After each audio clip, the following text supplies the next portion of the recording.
Hi guys, तो हम फिर आपको सफल बनाने के लिए एक महत्वपूर्ण चैप्टर फिर लेके आए हैं, जिसे हम जानते हैं देसाई लियाकत समझौता के नाम से। तो ये कब आया, क्या सफल हुआ या विफल हुआ, कौन कौन इसका सदस्य था, तो इन सब को लेकर हम बात करेंगे। देसाई यानी भोला भाई देसाई के नाम पे हैं, और जो लियाकत हैं ये विधानसभा में उपनेता, लीग जो थी मुस्लिम लीग, इसके उपनेता थे लियाकत अली खान। तो आइए हम इसकी चर्चा करते हैं, जिसमें कि क्या कहा गया है।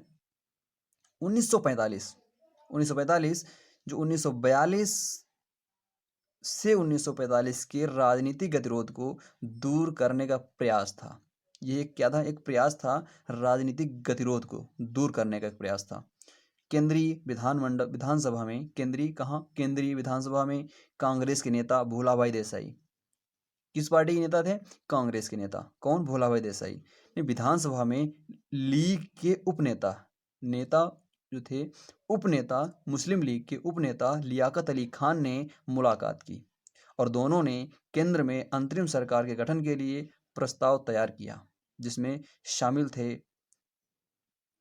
केंद्रीय विधानमंडल में कांग्रेस और लीग द्वारा समान संख्या में व्यक्तियों को नामित किया जाना, अल्पसंख्यकों के लिए 20% सीट आरक्षित किया जाना। क्या था? कि अल्पसंख्यक जो हैं उनके लिए 20% सीटें आरक्षित किया जाना चाहिए। सरकार का गठन करना, जो कि उस समय प्रचलित भारत शासन अधिनियम 1935 के ढांचे के अनुसार कार्य करती थी। किस अधिनियम के अनुसार? 1935। ठीक है। इन प्रस्तावों पर कांग्रेस और लीग के बीच कोई समझौता नहीं हो सका। बल्कि कांग्रेस और लीग के बीच खाई और बढ़ गई, जिसमें दूरगामी परिणाम हुए। ये था, हमने देखा कि देसाई और लियाकत समझौता, जो कि 1945 में हुआ। 1942 से 1945 तो बनाया गया, और इसमें कोई समझौता नहीं हो सका। अब इससे कोई नज़दीकियां नहीं बढ़ी, बल्कि दूरियां ही बढ़ती चली गईं।